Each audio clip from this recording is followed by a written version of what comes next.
Hmm.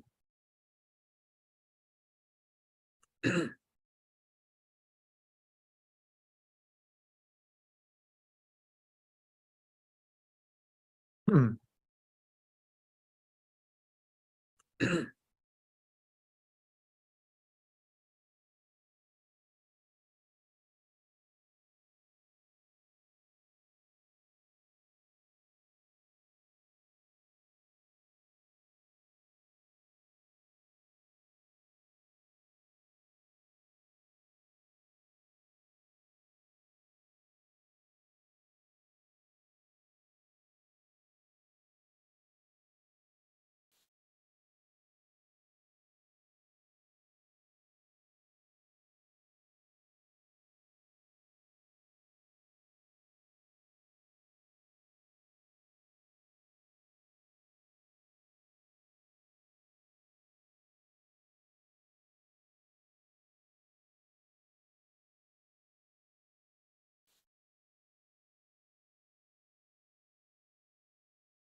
Welcome back to the Pro Football Hall of Fame for the first edition of our Before the Snap program for this school year here at the Pro Football Hall of Fame. We are super excited to be back this year, coming to you live with another great lineup of guests throughout the school year.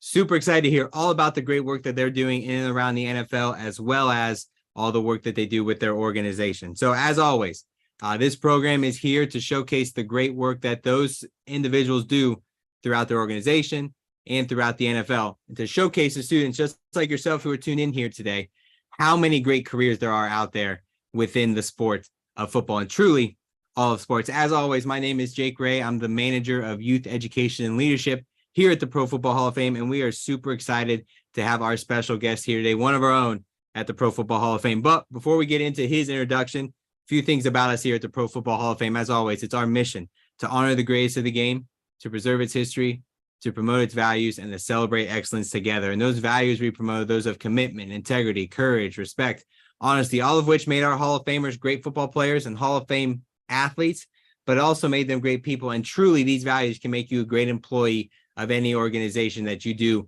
end up working for.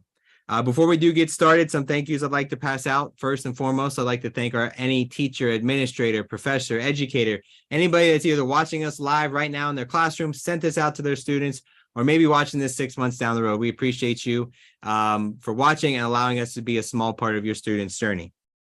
Secondly, I'd like to thank all the students we have tuned in here today. This program is for you. This program is put in place so you can learn what it takes to have a job in and around the NFL. Start your networking circle, start your career journey while you're still in college. As always, this program is geared towards you to ask questions. We are waiting for those questions to come in. You're going to use the same way we've always done. We've got the live chat open. All you're going to do is put your name, the school you go to, and then go ahead and ask your question. Nathan, like always, is in the other room watching those questions come in. If you don't have a question, let us know where you're watching from. If you want to go throw that in that chat right now, let us know what schools we got represented out there. We love to see all the great colleges and universities who are tuned in here today. And like I said, if you have a question, go ahead and put it in the comment section. I've got a whole list here. I don't want to ask all those. We want to hear from the students. We want to hear all those great questions that you have. So today, as I mentioned, we are lucky and grateful to be joined by one of our Hall of Fame's own, Dan Marrazza. He's a national Emmy award-winning digital social media content strategist who currently serves as the director of digital strategy here at the Pro Football Hall of Fame, where he leads the Hall of Fame's social media strategy. He has 2 decades of experience working in pro sports, having previously led DraftKings to become the first legal mobile sportsbook in U.S. history to launch a social media presence. And he also helped launch the NHL's Vegas Golden Knights as the first digital social media employee in franchise history, and also was fortunate enough to cover the 2014 Olympics as part of the NBC content team. So without further ado, I'd like to welcome Dan to Before the Snap. Dan, we're happy to have you. Thanks so much, Jacob. I appreciate you having me. We are super excited to learn. Obviously, Nathan and I have a very good understanding of all the great work you do here at the Pro Football Hall of Fame, but always, first question we like to ask, 10,000-foot view. Can you describe basically what the day-to-day life looks like for somebody with your role specifically here at the Hall of Fame? Yeah, for sure. I mean, it's a great question.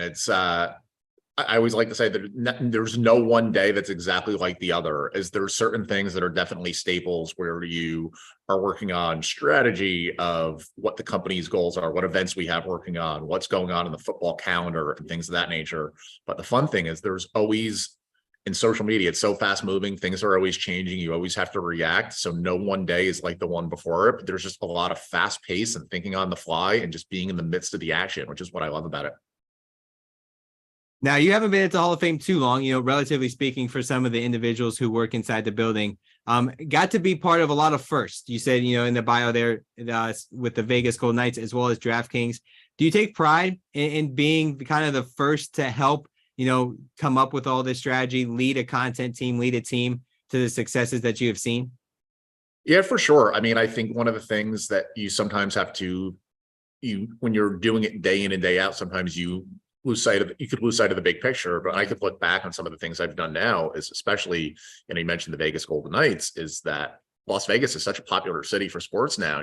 The Raiders are there now. Maybe they're getting an MLB team. They have a WNBA team. They've so many things going on. But even though this was only 7 years ago, is we were the first sports team in town to say that I was one of the first 5 employees in the history of a major league franchise in Las Vegas. I got to press the button that announced the naming of a sports franchise, things like that, that you look back, it's like, if I ever have kids, grandkids, sort of thing that I could tell them. And similar, with DraftKings as well, is that sports betting, especially for anyone who watches football, it's very present within broadcast, within commercials, between social media. And to know that I was part of the first there too is, those are awesome things that I could definitely talk about. And there's definitely a lot of pride that I take in that. But also, with the Pro Football Hall of Fame, it's not necessarily a new company, but there's so many things with such a powerful legacy brand and stories that could be told that go back. I'm a history buff too. Even though I was with a couple new companies, I'm a history buff, and be able to be part of those stories and bring them to the modern audience. I feel like that's just as fulfilling as starting something new from scratch too. So can you talk a little bit about that? Obviously, we have a lot of people who are going to be tuned in who want to work for a professional sports organization. They have one team, one roster to focus on. Here at the Pro Football Hall of Fame, we got 371 Hall of Famers representing all 32 current teams, plus all the defunct teams that have come before. So how does you, within your job, not show favoritism to teams or show bias? How do you balance the full realm of everything that is under that Hall of Fame umbrella?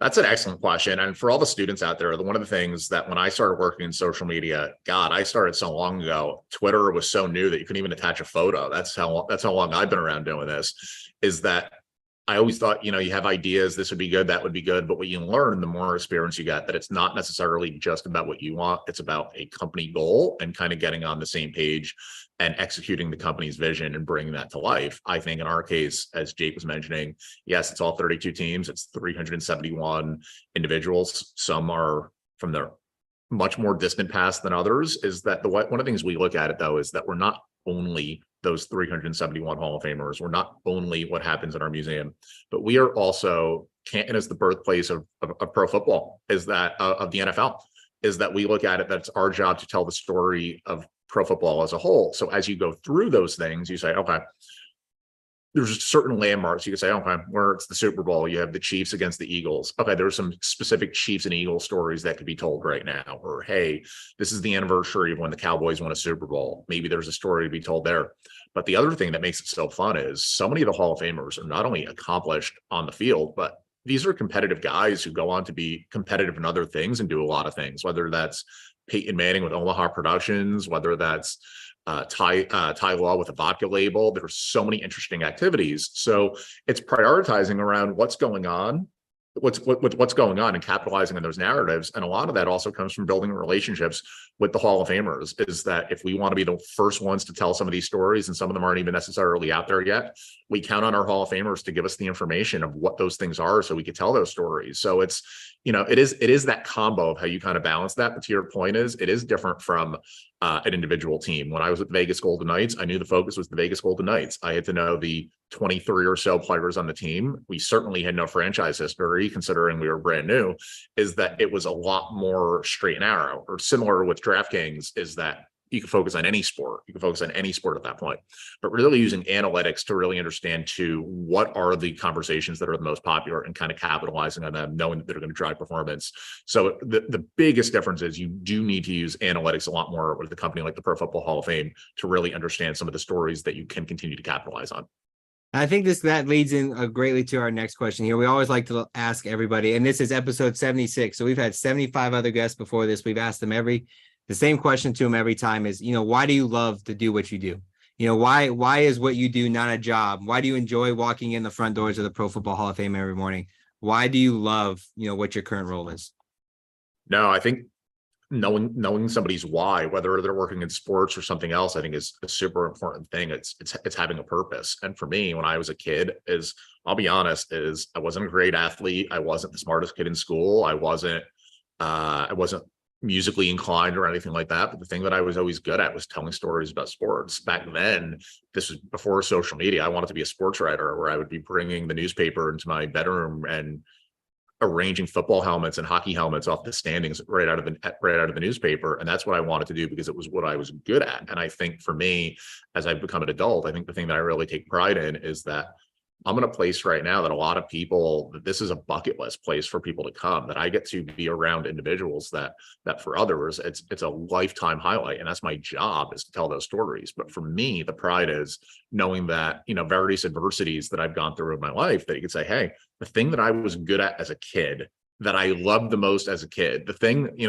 don't daydream in school too often, but the stuff that I was daydreaming about in school is now the stuff that I do in my job over the subjects that I was taught in school, believe it or not. So just being able to do that and kind of a lifelong process of learning that skill. And like I said, it started out as a sports writer and then evolved into social media and other platforms as well.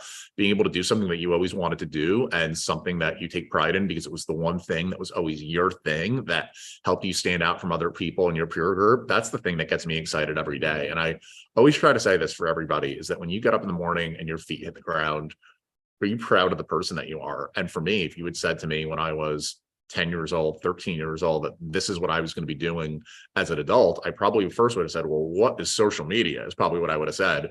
But that being said, if I was then told it was telling stories and it was around sports, I would be really proud of that. And I think for me, knowing that is what makes me proud. And I think for every individual that's out there, finding their why, I think, is a super part of maintaining motivation and just the love of what you do. Because I'm a strong believer that when you love what you do, there's so many ways that you might not be able to articulate in X's and O's of how it translates into high performance. But people who are having fun are usually the people that are doing the best in their jobs. Absolutely. Well, I'm going to throw it over to Nathan. He's got some questions he wants to ask as well. Probably a little of encouragement to our students to get their questions submitted, but we're going to throw it over to Nathan here for some more questions. So Nathan, whenever you're ready, take it away. Yeah, thank you, Jake. And Dan, thank you for being a part of the program with us today. And I just want to jump right to my question here. Social media for our students, it's something they've grown up with. You kind of referenced if someone had told 10-year-old Dan that you were going to work in social media, you would have been like, what is that? Can you tell us, Dan, what was your first experience, both personally and then maybe professionally, like dealing and working and utilizing social media? That's a great question. I remember the first social media of any kind that I had was before companies even had access to it. I was a freshman at Ithaca College in the fall of 2005. And really the only social media at that point was Facebook. It was called the Facebook at that point. And it was only for college students. And I think I signed up for it the second or third day after I got to college, mostly to stay connected with my high school classmates. And that was the first experience of it. And obviously it evolved. I remember, I think it was my sophomore year in college. That was when high school students could get on Facebook also. And then that expanded to everybody. But in my case, I was a sports media major. I graduated in the spring of 2009, and most pro sports franchises only started their social media presences that spring. So for me, from a professional aspect, I had already interned. I started as a high school intern in New York, from the New York area. The guy I was with, he's phenomenal. He's still working. He's 92. He's an idol of mine. His name is Stan Fischler. He's more of a hockey guy, and he's an author and he's a historian. He's actually in the U.S. Hockey Hall of Fame. And I started with him when I was in high school. And like I said, this was more writing for Madison Square Garden Network's website. And then coming out of college, I was, okay, I want to work in sports. I want to work in communications. And I landed an internship with a minor league hockey team called the Trenton Devils in the ECHL, which is a couple levels below the NHL. And that was the first time I'd ever even been on a Twitter account, let alone a personal one. And the way that it kind of became my thing was that, and I think there was definitely things that for you who've grown up with social media that could be really valuable for you as you pursue your careers is that nobody working there wanted to touch it. Everybody had their other duties, whether it was broadcasting or PR or writing for the website, that there were people that filled all those other functions. And as an intern who was trying to carve my niche, is that nobody really wanted to touch the social media. So I said, I'll do it. So even though I was still kind of more of a sports writer, if you kind of asked me at that point, where, I had later written for Sports Illustrated and ESPN.com and the New York Times and places like that. But every job I was in, there was always an opportunity to get involved in the social media side because it was something nobody wanted to do. So as I did it more and more, I started to realize I'm actually better than this than I am at long form writing. And, and that was the first exposure I had to social media. And that's how I kind of made that pivot from being somebody who didn't grow up with it to somebody who works with it, was just identifying an opportunity that and then turned out that I enjoyed and then capitalizing on it. So obviously, I mean, you kind of were able to telling us your personal journey, also able to walk us through some of the historical pieces to just social media's journey. I mean, it's 15 or 20 years that we're talking about here with the social media world. How here at the Hall, it's changing all the time. I feel like, and I could be wrong, so correct me if I am, I feel like TikTok's only a couple years old, and there's going to be something after TikTok. And how do we determine here at the Hall of Fame, when you're thinking and you're sitting there and you're dreaming, or maybe you're having strategy meetings, what platforms fit the Hall of Fame and which ones don't, and how do you make those decisions? No, that's an excellent question. And I think one of the things that you mentioned there that is so true is there is going to be something that comes out. And I remember when Twitter came and was new. I remember when Instagram was new. I obviously remember when TikTok was new. And one of the things that I've learned is whenever there's a new platform, that a lot of people go, oh man, this isn't going to last. What's this Instagram thing? Or what's this TikTok thing? And you start to see some of these platforms emerge. When it comes to adopting them for a company and seeing if they fit in, a lot of it has to be, it's not one size fits all. It's similar as if you were a football coach. You can't coach every team with the same style. You have to mold it around the personnel you have and what their skill sets are. So for me, when I look at what platforms to be on, I look at analytics. I look at demographics in terms of age and gender. I look at geographic locations. I look at, with analytics, you can see other things that people are interested in. You can see where the engagement is coming along. And you start saying to yourself, okay, well, what are the company goals? Okay, when it comes to social media, there's a really good chance to drive revenue. In our case, which one's going to drive the most revenue? Let's use the analytics and let's find out which one do we have the personnel for that could create content for and in the best capacity. I'm certainly a believer that you don't necessarily have to be on every platform, is only be on every platform if you can do it right. That's a really big thing with me. But I think it's using data that way, and it's identifying company goals too, where if a company says, hey, maybe we haven't been on TikTok, it's important for us to get there. When you're the director of digital strategy or in a social media role, it's your job to try to figure out how to bring that to life. So it's that combination of, similar as I kind of said earlier, that you're not deciding what the brand is and what the voice is yourself. You're not necessarily deciding this all by yourself too, but by having really good working relationships and dialogues and really understanding what drives business for your company and who your audience is. There's usually a really analytical way to go through it. That's not guesswork. That there's ways you could do it. And like I said, and similarly is the same way that I mentioned that I was able to carve a niche for myself because, hey, I wasn't in companies that anybody had ever done social media before because it was brand new. There's always the opportunity too that, hey, maybe we haven't had the personnel to create a regular TikTok presence. Hey, somebody comes in now, maybe this is not even their duty. Maybe this is other duties is assigned, as the job description always says, and maybe they have the ability to carve the niche too. I'm a real believer in really identifying and knowing the people you work with well and knowing what they could do well and putting them in positions to succeed. So the more talent you have and the more you're able to mold that and the more bandwidth you have too, when it comes to the more people that are able to contribute, I think that's how you kind of piece those decisions together. Yeah, no doubt. And, I want to finish my little segment here with you with this question. While I encourage, all of our viewers, our students that are watching, submit questions, let us know where you're watching from. We always joke that our guest, Dan today, he'd rather hear from you than, hear from me or Jake. So I definitely want to encourage those questions to keep coming in. But Dan, if you're thinking about, you're talking to a college student or a group of college students, you're the social media expert. How can they utilize their personal platforms to potentially set themselves up to network or leverage themselves to get those internships, those entry-level jobs, those careers that they're really chasing?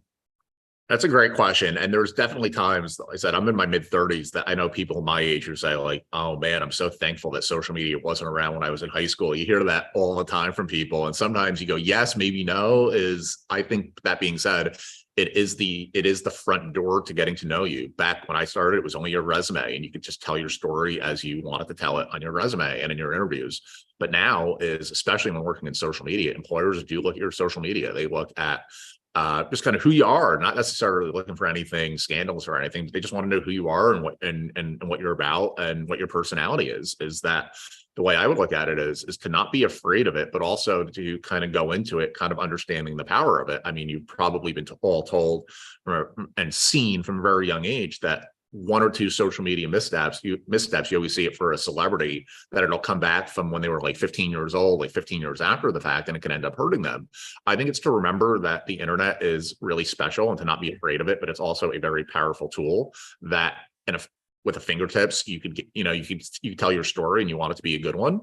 I think one of the things that is really important that I've and I do this for myself too, it's not only for students, it's understanding what you want to portray on social media. As I know for me, I don't want to share every single one of my thoughts on social media. I don't, some thoughts I do and some thoughts I don't. So for example, not to give it the long answer, but I look at my personal social media and I say, well, okay, I want people, if somebody finds me, I want them to think that I'm a good guy, that I know my craft, that I love sports, and that I stand out in some way from the people that are out there. So for me, I like to try to find good work that others are doing, that my peers are doing. And I'm always of a standard to keep it positive, never negative, never sarcastic, and point out good work and highlight good work. And if you maybe have a point to add that. And, that's really good for, people are flattered a lot of times when somebody recognizes their work. I think that's a really good way to show knowledge and that you're on top of things, but also to network. I know for me, it's one of the reasons I was attracted to the Pro Football Hall of Fame is I'm a history buff. I was the kid who could tell you who won whatever in 1932 when I was 12 years old. So I'm always the type that I'm a little bit less about stats and I'm a little bit more about weird anecdotes and weird stories. Like I think I tweeted one yesterday that a former NHL player, that his great uncle was the first African-American diver in the U.S. Navy. And he was Cuba Gooding Jr.'s character in Men of Honor. And almost nobody knew that. So I try to have weird little stories like that because it shows my knowledge. It shows that I love what I'm doing. And, it is a little memorable. And then for me, it's not only about sports. It's not only about your career. You can't be, as much as it's important, and you need to have a personality too. You need to have another part of your life. So for me, I'm like, okay, what are my other hobbies? I mean, I'm into history in general. I like to go to historical locations. I'm a big movie buff. I like to go to places where movies were filmed. I've been to more than 200 of them across the United States and Canada.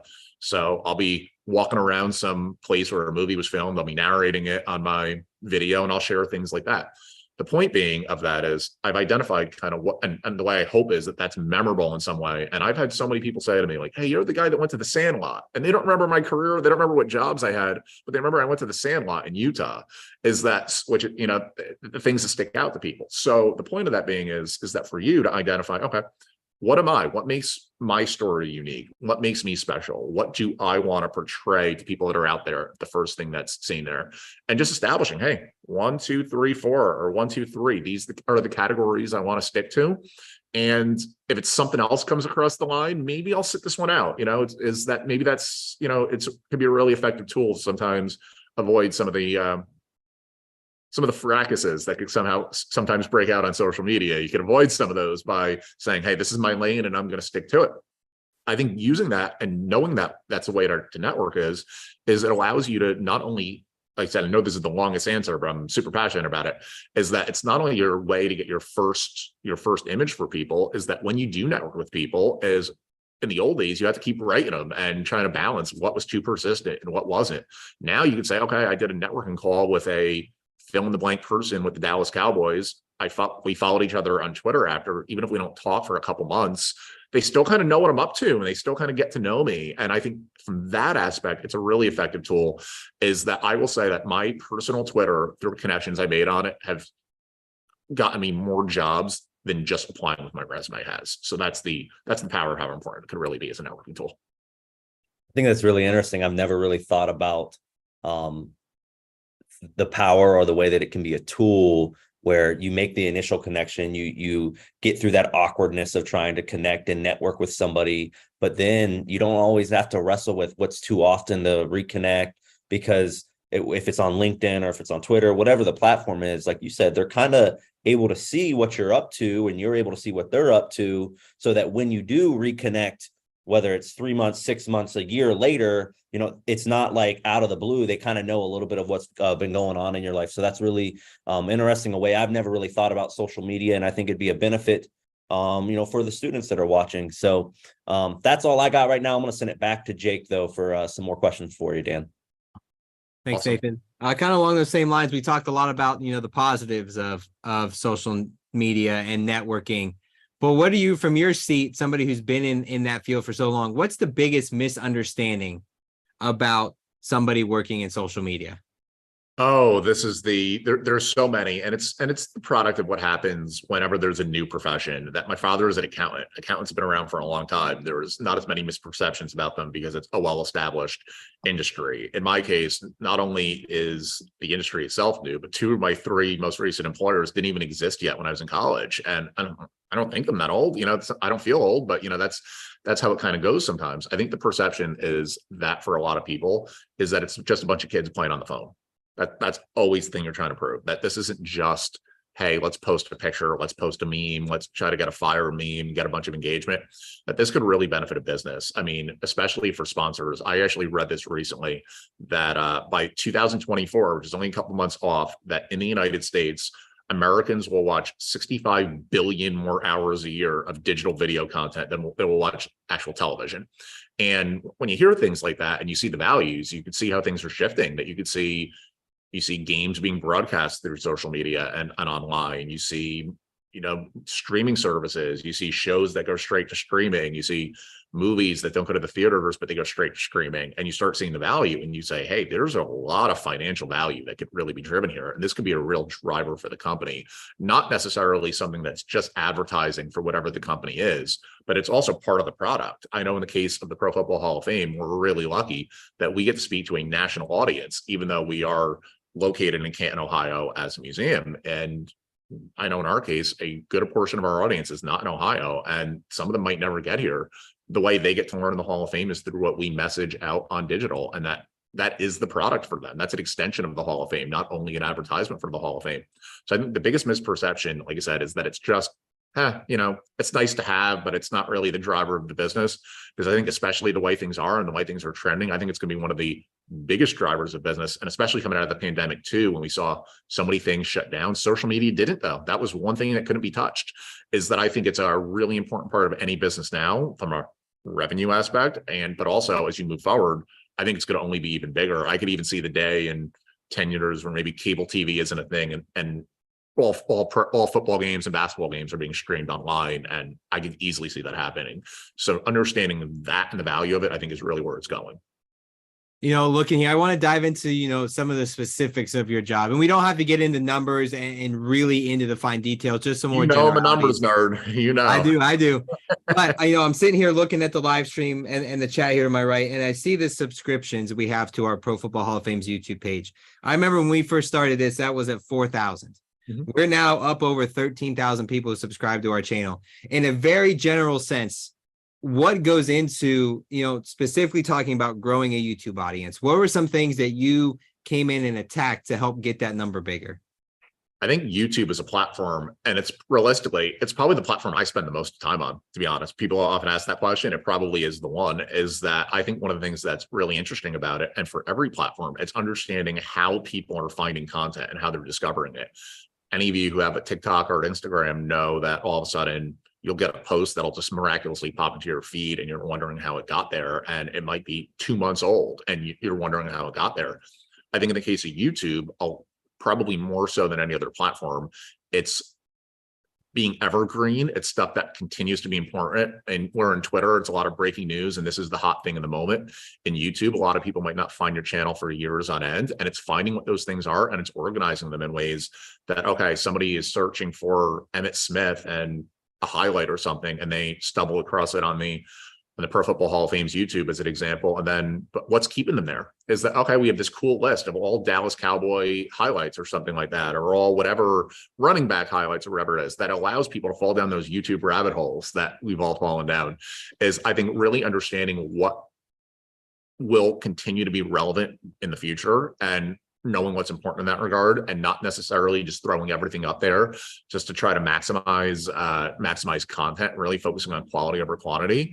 I think that's really a key with YouTube, because like you said, is I think every one of us has fallen down YouTube rabbit holes, and understanding that it might be a channel that might be 4 years old and you go, oh man, that was from 2019. Oh, it's still relevant now. I'm still going to watch it. Is there's just so many ways like that, and really understanding that, and especially in the case of the Pro Football Hall of Fame, where each of our members, don't play anymore, and some of these stories do remain. There's new chapters, but some of the story remains constant too. Really understanding what that is. So if somebody searches for Joe Namath, or if they search for Joe Montana, that the hope is that one of the first places they find it is from the Pro Football Hall of Fame, because we're able to be part of telling that story. Awesome.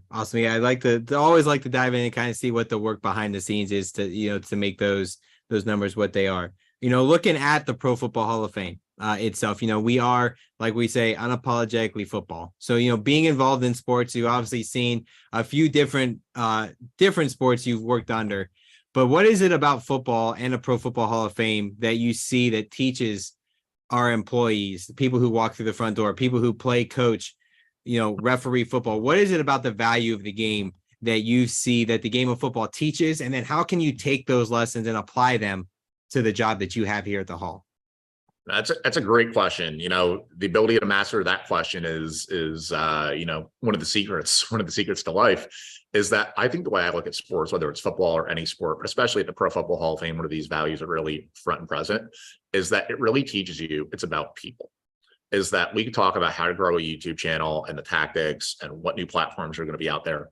But at the end of the day, it's a people business. That's the one thing that never changes, is that people and the nature of people, for the most part, never change. And you need to be able to work with people. Is you might have the best content out there, but if you're not representing every department and you're not working with them and you're not collaborating with them, is that you're not necessarily going to be people's favorite coworker at that point. And understanding, especially as you start managing teams, as you advance further in your career, how do you get the best out of people? The skills might change. You might not be the one who's pressing the button or pressing send, but the nature of people and how to connect people and what motivates people and how to be part of a team, I think, are things that you can learn playing football growing up. I think you can learn it in the workplace.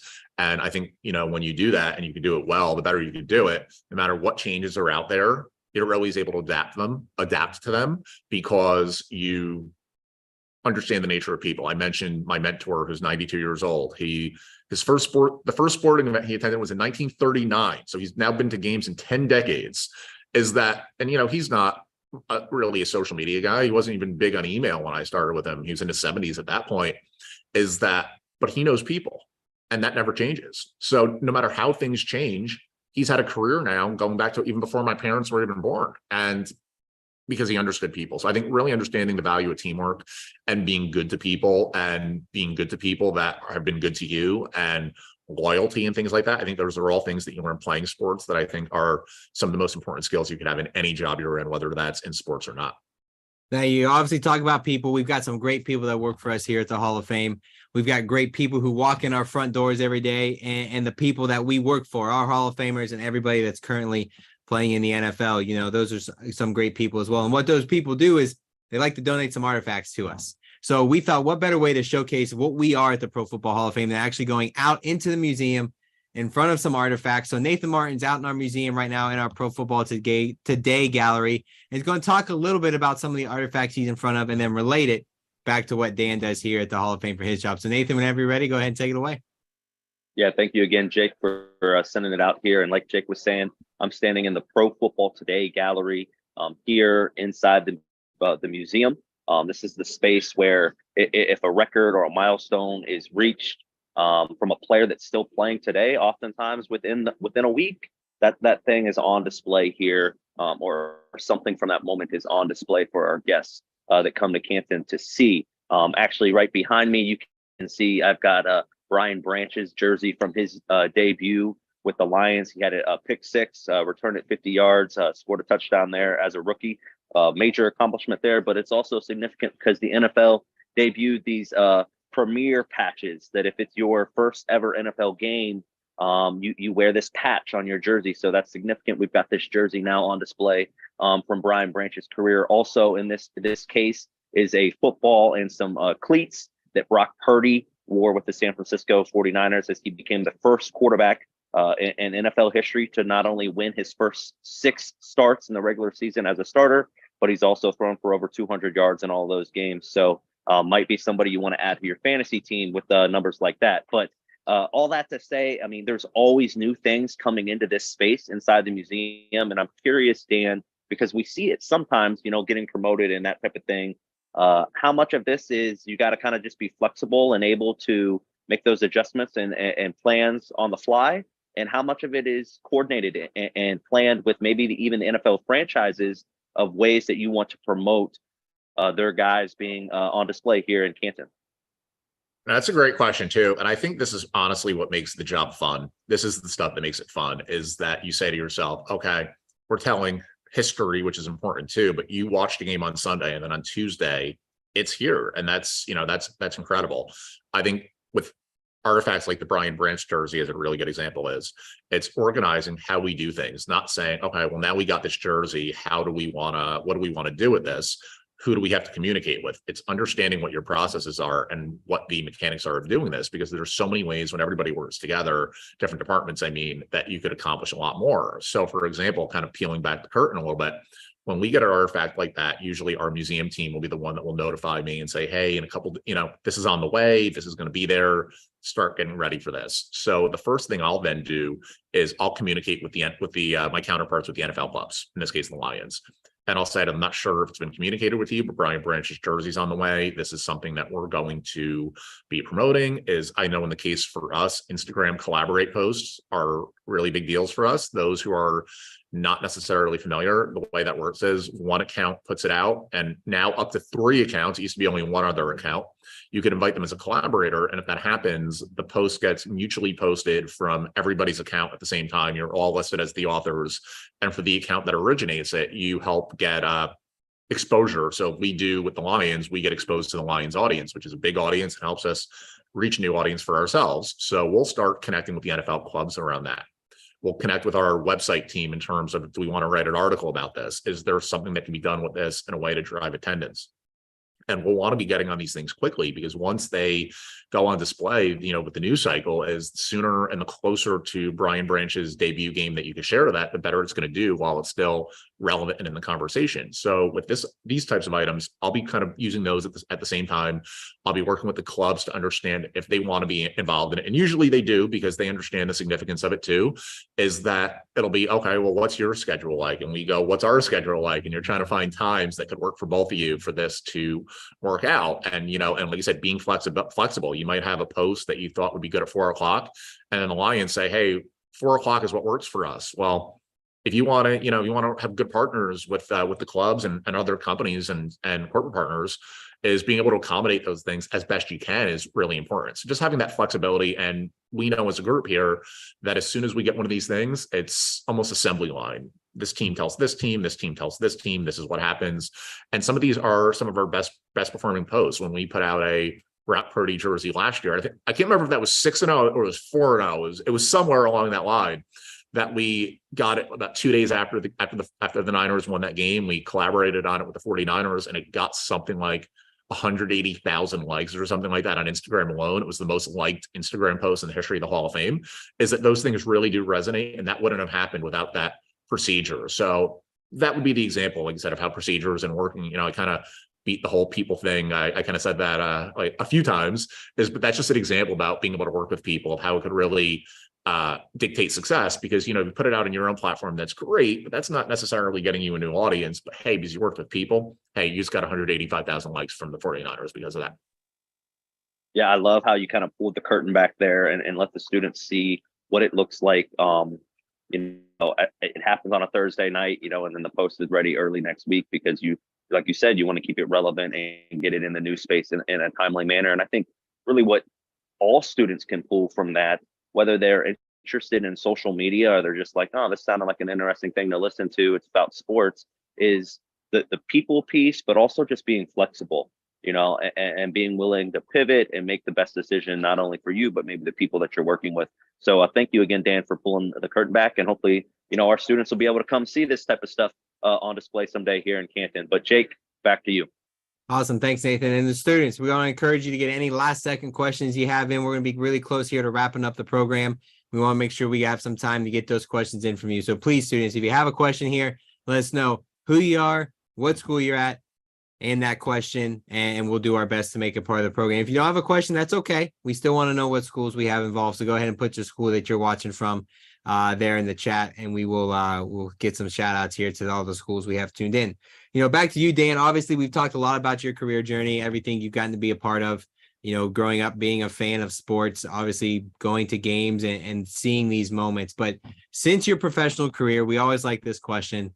What has kind of been that highlight, that one moment when we always joke, when you're sitting in the lazy boy, you're retired, you're talking to your grandkids, when they say, Grandpa, what's your favorite moment you ever got to see? What's that moment for you that you can't believe that you got to be a part of because you had a job in sports? No, it's a great question. And in my case, it's definitely wrapped with some sorrow too, is that I mentioned working with the Vegas Golden Knights, and I was there at the time of the Las Vegas shooting.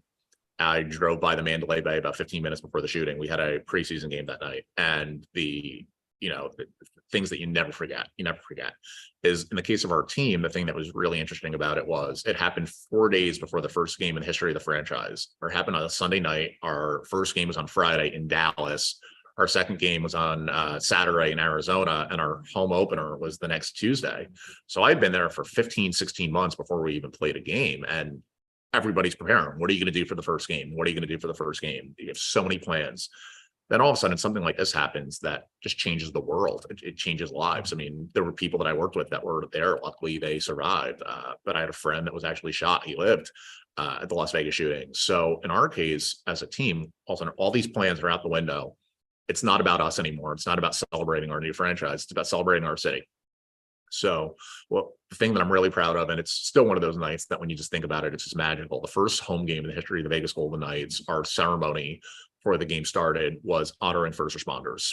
It was honoring first responders. They were people that had a week before, gone through things that people should never really have to go through. And we had our Vegas Strong logo, which kind of debuted that night. We actually had every one of our sponsors agreed to take their advertisements off the boards that night. So it was only Vegas Strong on the boards around the entire edge. And then somehow, expansion teams weren't supposed to be good, even though they obviously have and, won a Stanley Cup this year, is that the Golden Knights scored 4 goals in the first 12 minutes of the game. Just blew the roof off this place. And just for the emotion for a town that it was the first time people were able to be happy after maybe the biggest tragedy in the history of the city, being able to be there for the emotion that night. And I think for me, without, telling my entire life story too, it really hit home for me too, because when I was in high school, I watched 9/11 happen out of my high school window. And there were a lot of feelings like that were very, very similar. And I remember the impact that had on me watching some of the things the New York teams did, going to firehouses and having the bagpipes come out and the Irish tenor sing before the games. And I know the Yankees had the flag from Ground Zero hanging over Yankee Stadium in the World Series. And I remember the impact that had on me, and to think that just maybe some of the stories that we were able to tell with the Vegas Golden Knights might have impacted people in the same way that those memories did for me in New York. I think something like that really transcends sports. And like I said, I've had a lot of upbeat ones, and obviously that's one's wrapped in sorrow, but looking back to know that it's the people that you were with, it's the people that you'll never forget, because you're kind of connected with each other and forever in each other's memories. But knowing how we were able to come together and tell that story and put it on in a way that I think was really appropriate for the city, but also very respectful to the people that were grieving, I think is something that I'll never forget, that I will always tell my grandkids about. I think it's really cool because it tells another story on how not only sports and the community that those teams are in are connected, but how, there are jobs related to that. It just doesn't happen. There are people behind the scenes making all of that all that happen for sure. And it goes to show that it's, we talked about before, it's more than just being on your phone and hitting send there or hitting tweet or hitting post. There's all this strategy that goes behind it to make sure that it's the right message going out to the right people at the right time. So it's really interesting to me because there is so much involved in making what you job do and making a post super successful. We got a few minutes here before we wrap up. I got a few more questions we want to ask. So first off, we mentioned beginning, you are an Emmy Award winner. Can you talk a little bit about that, what it means to hear that, have that award, and talk about maybe the project that helped you win that award? I like to say it's the only trophy I think I've ever won. I think all my other trophies were like last place, runner up. I think it's the only trophy that I was ever actually part of winning, but it was very early in my career. It was with NBC covering the Sochi Olympics, where the category our team won in was outstanding new approaches to sports event coverage. There were a lot of things that went into that. Some of the things that have now become more popular. This was 10 years ago, where some of it was streaming online. A lot of it was streaming social media commentary and feeds within broadcast to add color, since so many more people were watching, just because there's only 2 or 3 channels that you can put games on and events on, but there's so many more events going on, and digital video is a big part of making sure that everything could be broadcast. One of my big parts was doing a lot of that play-by-play during a lot of the events. Like I said, during the hockey, some of the curling. I admit I know a little bit more about hockey than I know about curling, but I learned a lot about curling that year too. And telling those stories, I think the way I look at it though too is that to say, hey, I got to learn from some of the best. I was not the one who was steering that ship. I was just cog in the machine. But to be able to say that similar as I was kind of mentioning with the Las Vegas experience, is that it always connects you. It's kind of like when a team wins the Super Bowl, they always have some connection to each other that you'll see even this year at the Pro Football Hall of Fame. DeMarcus Ware goes into the Hall of Fame, and Peyton Manning and him were teammates with the Broncos, and they're always tied with that. And Peyton Manning is in, he didn't come last year, he came this year, and he was in because partially because of that tie. So the thing is that when you win any type of award like that, especially big ones like that too, it just reminds you of the teammates and the people that you're with. And it's always part of the bonding experience. And you'll be surprised that when you're in high school or college, 10 years ago might seem like an eternity, but the older you get, the 10 years almost seems like a blink of the eye to me sometimes, as that you'll start saying, hey, I might not have seen that person in 12 years, but I saw him, and guess what? We not only did business together, but we picked up as friends. And a lot of it is based on those conversations you have. So to me, it's less about the accomplishment, and it's more about just uniting people and keeping some people that were really integral in launching my career. Is that I look at that as like a sign, as I would say it was the first big break that I really got. And I kind of was that opportunity to cover the Olympics. And I look at that as kind of like the bookmark that, hey, I started my career and I finally won a trophy when I didn't lose. So that was special too. Awesome. All right. Well, we did get a question in from one of our students, so I'm going to send it over to Nathan to communicate that question here over to Dan. So Nathan, go ahead. Yeah, thank you, Jake. And this question, Dan, comes from Kenneth, a student out at USC in LA. And Kenneth is just curious, from your seat, Dan, what would you say some of the future analytic trends that you're kind of watching? I guess they're on your radar. And then how could a student like Kenneth, who's interested in this social media, digital media world, prepare, to network and sell themselves to future employers with those trends that might be on the horizon? For sure. As I'll start out kind of in reverse of what you could do to connect with people and kind of sell yourself, and then kind of go into some of the actual trends related to that. Is that it's always remembering that relationships are two-way streets. Is that even if you're coming to someone who you're looking to for help or advice or something like that, that nobody wants to feel like that they're just giving. So the way I always look at it is I like to get to know people as best I can and know who they are before I would say, let's hire them. If possible, is I like to know what they're about, how they operate, and how they operate at times when I don't think there's something they want from me, that I'm just getting to know them, and I have no concern that I'm maybe just being told the things I want to hear. So I found that the students that have been the most successful are not ones who just cold reach out to people and say, hey, you have a job, is because a lot of times those emails will be the ones that don't get answered, and people feel it's a very transactional relationship. But the ones that have been the most successful are ones where people reach out for advice. I know for me, one of the really good examples of that was back in 2011. I was a grad assistant with the Tampa Bay Lightning, and they had I thought they had posted a job. I guess it was already filled or whatever it was. And I reached out to somebody over there. I found his email address and I kind of asked him for advice. Like, hey, I know this job is probably filled, but in the future, if there was a role like this, what are things that I could be doing to best put myself in position to achieve this? And kind of, super humble I tried to be. And, the guy, it's not like he gave me like, it's not like he gave me the secret of life, but he gave me some, kind words. And then 6 months later, they had an opening for a grad assistant. And that was the basis of the communication. I was able to email him, and it wasn't posted, but they had the opening, and that's how I got it. So really thinking about that too is getting in touch with people that way. And even if you think that you have nothing you could offer them, maybe you can. Maybe something about TikTok that one of the old guys like me doesn't know. Maybe, and I'm anxious to learn. Is that I always look at it that I can learn from students as much as students can learn from me. That's why I like building those relationships. However, when it comes to the trends, as I was kind of relate back to some of the things that you could try to talk about. And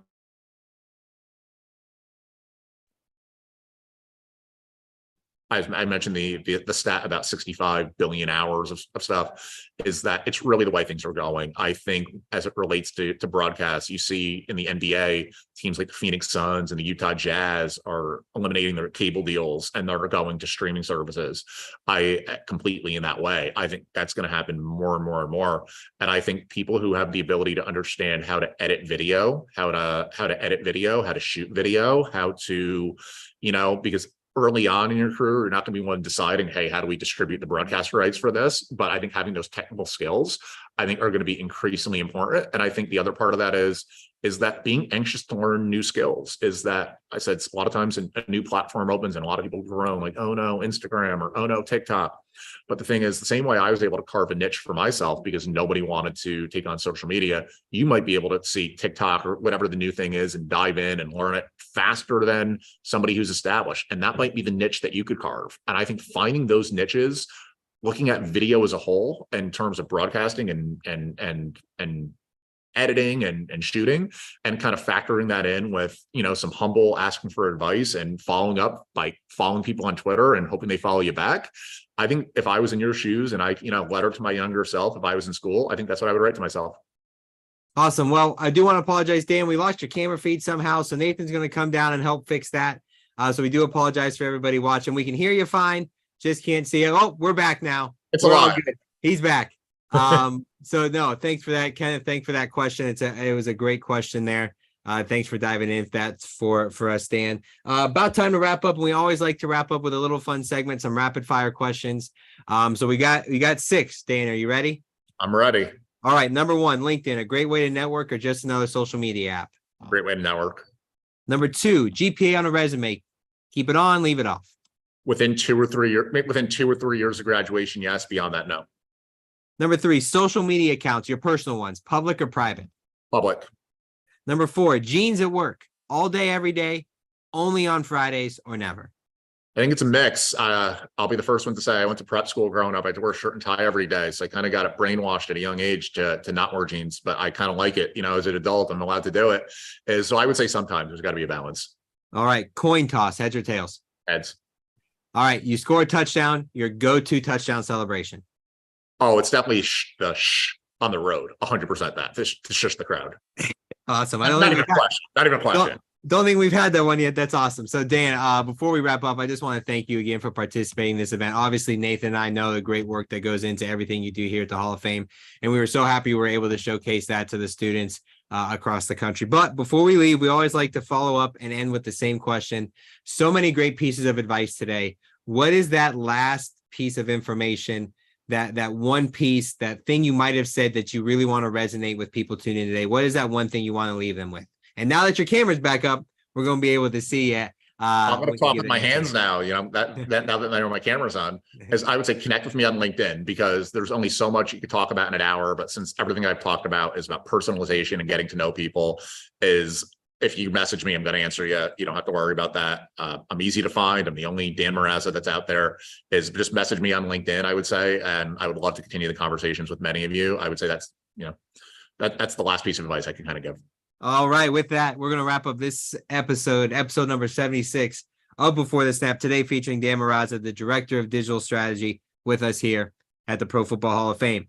Dan, again, thank you so much for being on the program today. We greatly appreciate everything that you do for us here at the Pro Football Hall of Fame, as well as the game for football as a whole. Thanks so much, Jake. Yeah, and before we leave today, as always, everybody who's tuned in, make sure you subscribe, like, follow, whatever it might be on all the Pro Football Hall of Fame social media channels. I know for a fact Dan would greatly appreciate that if you hit all those buttons on all the different social media I see channels. the notification, so I'm the one who sees the notification, so it's always appreciated.